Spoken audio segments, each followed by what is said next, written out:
पंडित नेहरू और अब्बास साहब के बीच कई मुलाकातों का सिलसिला हुआ, जिसका जिक्र अब्बास साहब ने अपनी autobiography I am not an island में my long love affair chapter में किया है। जवाहरलाल नेहरू के जन्मदिन पर ख्वाजा अहमद अब्बास मेमोरियल ट्रस्ट की तरफ से राजीव गांधी फाउंडेशन के सौजन्य से उन्हीं मुलाकातों की झलकियां इस 6 एपिसोड की पॉडकास्ट सीरीज में हम आपके लिए लेकर आए हैं।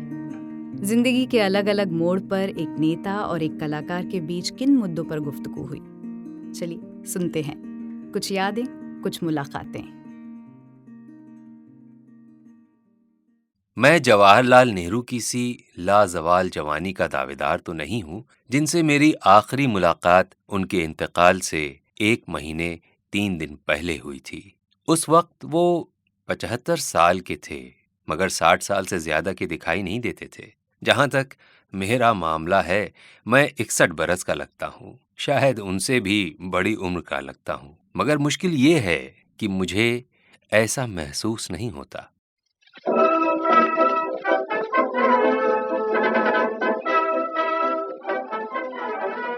इधर मेरी फिल्म शहर और सपना को गोल्ड मेडल से नवाजा गया, जिसका अवार्ड फंक्शन दिल्ली में था।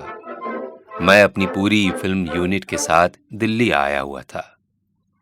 मैंने सुना कि पंडित जी की तबीयत ठीक नहीं है और उन्होंने मुलाकातियों और मसरूफियतों से सख्त कमी कर रखी है। अवार्ड फंक्शन से 1 रोज पहले करीब 4:30 बजे शाम मैं ज़ाती तौर पर उनका हाल चाल पूछने के लिए उनके घर पहुंच गया। किस्मत से मेरे दोस्त कश्मीर से MP AM तारिक ज़ीने पर दिखाई पड़ गए। उनके हाथ में जासूसी नॉवलों का एक बंडल था।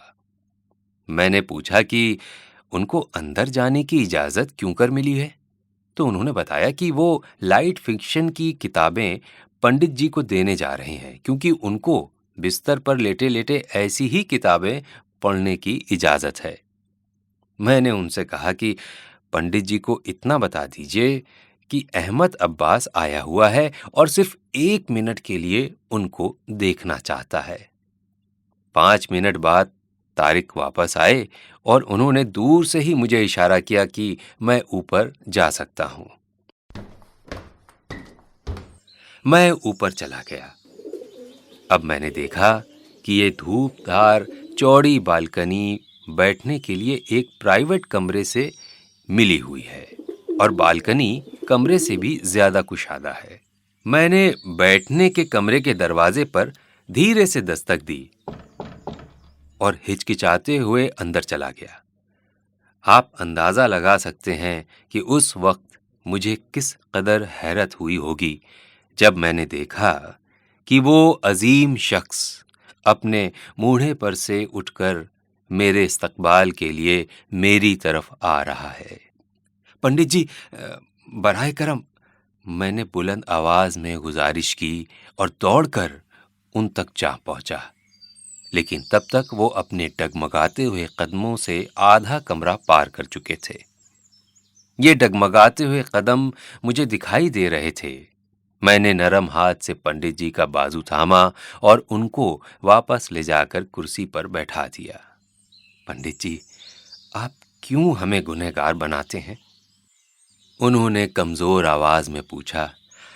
क्यों क्यों भाई, क्या हुआ? डॉक्टरों ने आपको सख्ती से चलने फिरने से मना किया है। तो क्या डॉक्टरों के कहने से अपना कल्चर भुला दें? मेहमानों का स्वागत ना करें? कहो, कैसे आना हुआ? जी पंडित जी, मेरी फिल्म शहर और सपना को भारत की सर्वश्रेष्ठ फिल्म का अवार्ड मिला है। उसी फंक्शन में शरीक होने के लिए आया हूं। आपसे गुजारिश है, चूंकि आप फंक्शन में तशरीफ नहीं ला सकेंगे, इसलिए मुझे इजाजत दीजिए कि मैं 5 मिनट के लिए आपका आशीर्वाद लेने के लिए अपनी यूनिट के साथ यहां आ जाऊं।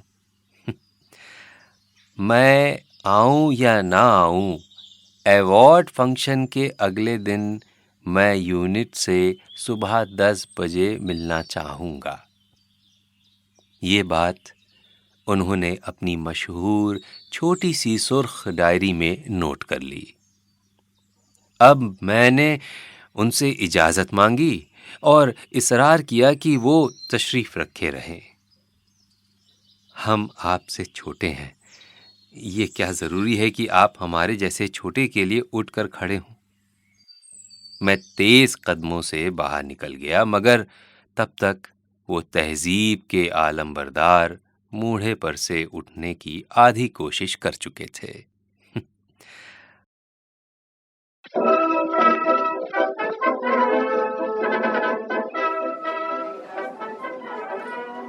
अगले रोज़ जब हम सब लोग खद्दर के सफ़ेद जोधपुरी कोट और पायजामे पहने हुए वहाँ पहुँचे, तो हमने हैरत से देखा कि वीआईपी दरवाज़ा खुला पड़ा था और पंडित जी हमेशा की तरह अपनी सफ़ेद शेरवानी में तरोताज़ा दिखाई दे रहे थे।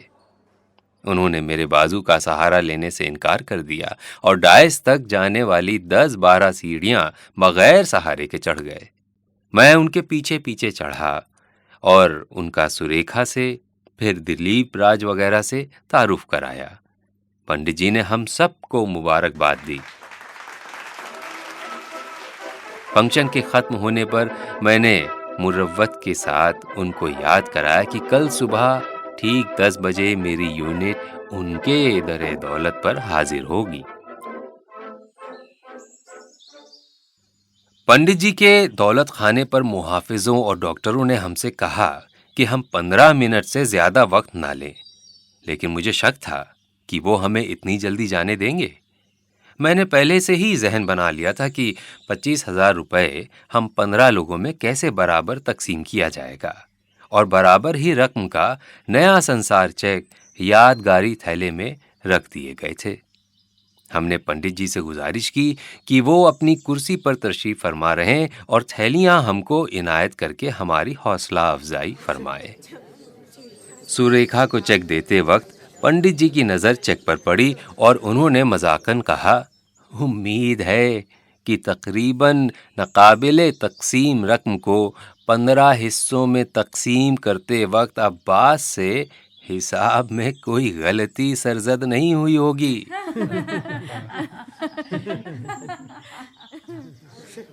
थैलियां इनायत फरमाने के बाद पंडित जी ने पूछा, इस फिल्म में कोई गाना भी है?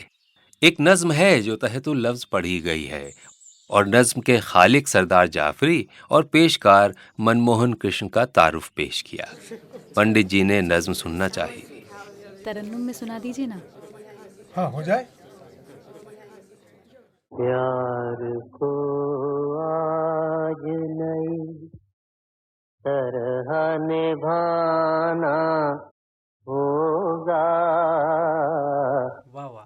प्यार को आज नई तरह निभाना होगा, हंस के हर दर्द को हर गम को भुलाना होगा, हंस के हर दर्द को।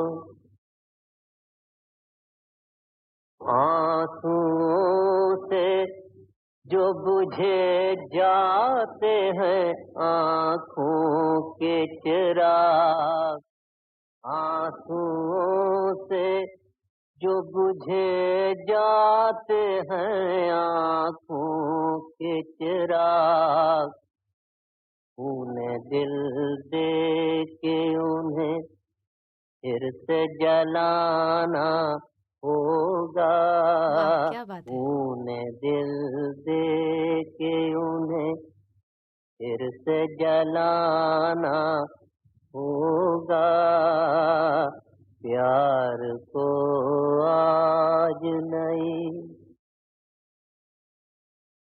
अभी खिल जाएंगे मसले हुए कुचले हुए फूल, अभी खिल जाएंगे मसले हुए कुचले हुए फूल, शर्त बस ये है कि ऐसे लगाना होगा।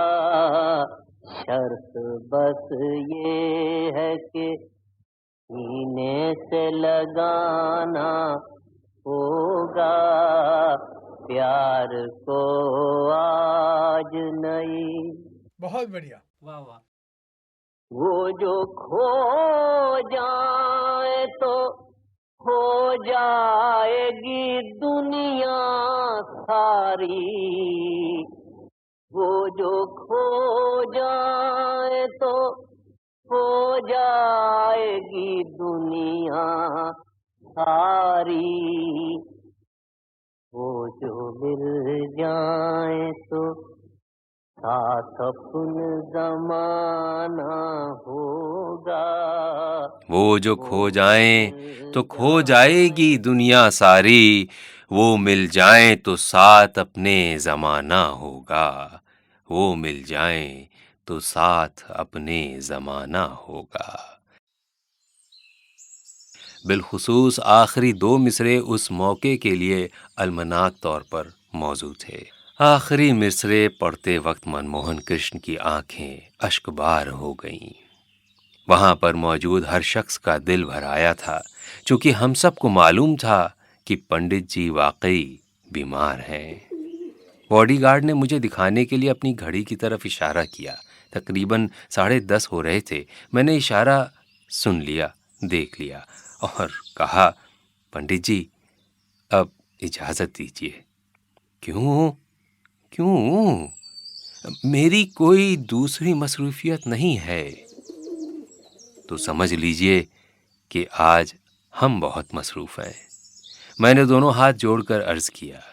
हमें जाने की इजाजत मिली तो डॉक्टरों और मुहाफिजों ने सुकून की सांस ली। हालांकि अभी 5 मिनट और हम वहीं पर रुके हुए रहे, क्योंकि हर शख्स अजीम नेहरू के साथ एक यादगार तस्वीर खिंचवाना चाह रहा था।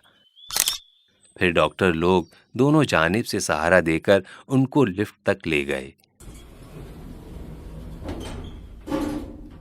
जब लिफ्ट के दरवाजे बंद और लिफ्ट उनको ऊपर ले जा रही थी, मैंने देखा कि वो बराबर मुस्कुरा रहे थे और हमारी तरफ हाथ हिला रहे थे। मेरे अंदर से आवाज आई कि अब मैं उनको कभी दोबारा नहीं देख सकूंगा।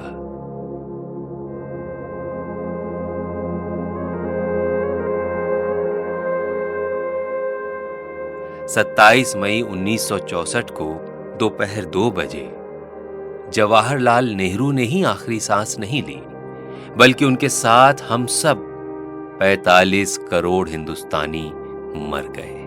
पूरी कौम पर मातम छा गया।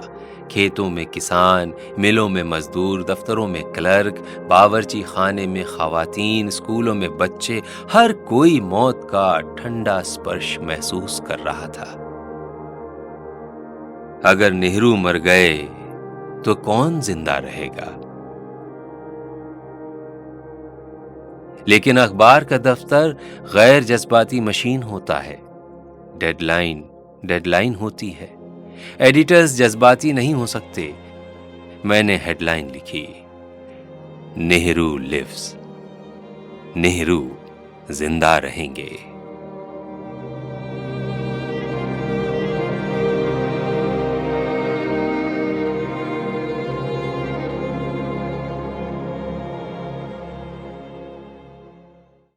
किताबें अपने समय का इतिहास दर्ज करती हैं। इस सोशल मीडिया के दौर में रोज सनसनीखेज खुलासे इतिहास को परखते और बदलते नजर आते हैं। ख्वाजा अहमद अब्बास साहब ने अपनी ज़िंदगी में जो भी सच देखा, महसूस किया, उसे अपनी autobiography I am not an island में दर्ज किया। उन्होंने जवाहरलाल नेहरू को करीब से जाना, एक नेता, दोस्त, मेंटोर के तौर पर। जहां उनकी तारीफ की, वहीं उनकी तनकीद भी। किताब के एक हिस्से में वो कहते हैं कि जवाहरलाल नेहरू परफेक्ट नहीं थे। अगर वो परफेक्ट होते तो इंसान न होते। उन्होंने अपनी शराफत का खामियाजा उठाया। अगर उनको शराफत या कामयाब सियासत में से एक को चुनना पड़ता तो वो शराफत ही को चुनते। आज के दौर में ये बात कितने नेताओं के लिए कह सकते हैं, ये आप और हम अच्छी तरह से जानते हैं। ये पॉडकास्ट एक कोशिश है अब्बास साहब और जवाहरलाल नेहरू जैसी शख्सियतों के नाम जिन्होंने हमेशा अमन और चैन की दुनिया की कामना की है। आपको छोड़े जाते हैं साहिर लुधियानवी की नज़्म के साथ, जो उन्होंने पंडित नेहरू के जाने के बाद लिखी थी। खुदा हाफिज।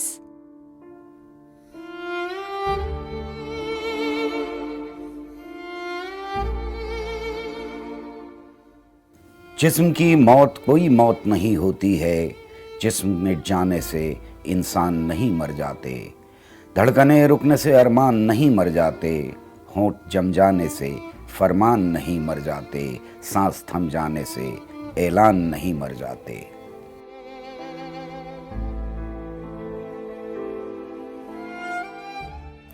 जिस्म की मौत कोई मौत नहीं होती है, वो जो हर दीन से मुमकिन था हर एक धर्म से दूर, फिर भी हर दीन हर एक धर्म का गमखार रहा, सारी कौमों के गुनाहों का कड़ा बोझ लिए, उम्र भर सूरते ईसा वो सरेदार रहा, जिसने गौतम की तरह अमन का पैगाम दिया और मोहम्मद की तरह जहद की ललकार रहा।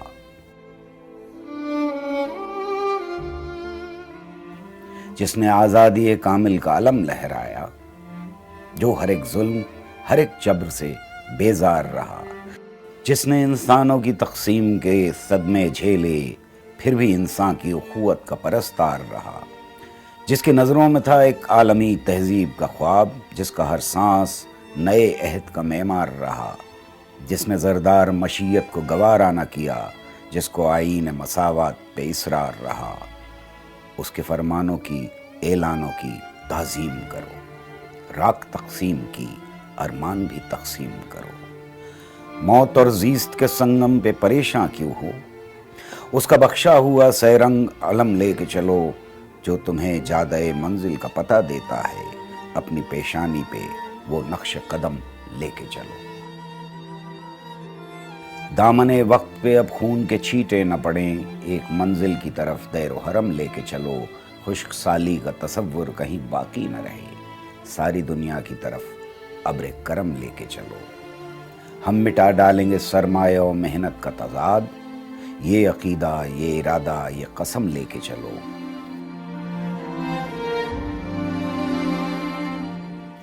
वो जो हम राज रहा हाजिर व मुस्तकबिल का, उसके ख्वाबों की खुशी रूह का गम लेके चलो।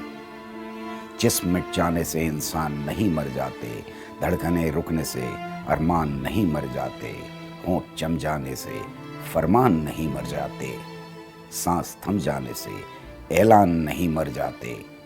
जिस्म की मौत कोई मौत नहीं होती है, जिस्म की मौत कोई मौत नहीं होती है।